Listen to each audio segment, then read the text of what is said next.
Bruce Lee's early days in Hong Kong. As a young martial artist, Bruce was deeply influenced by Wing Chun, the southern Chinese martial art developed for close-range combat. Wing Chun emphasizes direct, efficient movements, trapping, and most importantly, generating maximum power in minimal space.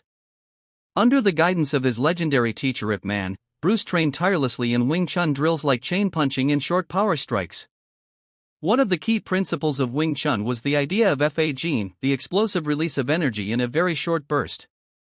This principle is the backbone of the one-inch punch.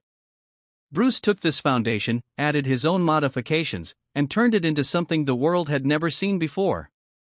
The famous demonstrations that stunned the crowd.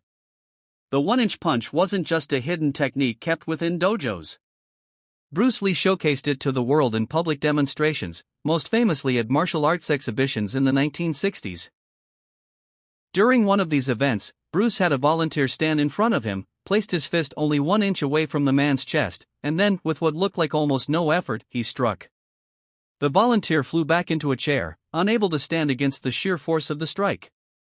The crowd was left gasping, not understanding how a man of only 135 pounds could generate that kind of explosive power. These demonstrations became legendary, creating both awe and skepticism. Scientists, fighters, and ordinary people wanted to know how was it even possible. The science of power in small movements. At first glance, the one-inch punch seems impossible because most people associate punching power with distance. We are used to seeing boxers throw wide hooks or overhand punches where the arm travels a large distance before impact. Physics tells us that force equals mass multiplied by acceleration, so the longer the distance, the more time you have to accelerate your strike. But Bruce Lee turned this logic upside down. His one-inch punch proved that you don't need distance if you know how to generate internal energy, coordinate your body mechanics, and focus everything into a single explosive movement. The science behind it lies in the concept of kinetic linking, where energy travels through the body in a wave-like motion.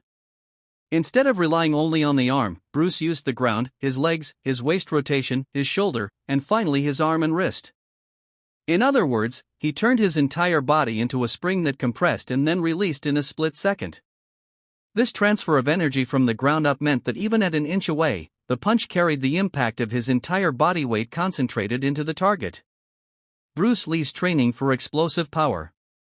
Bruce Lee was not born with the ability to do the one-inch punch. He earned it through relentless training and scientific exploration. He would spend countless hours practicing short-range punches on focus pads, heavy bags, and wooden dummies. He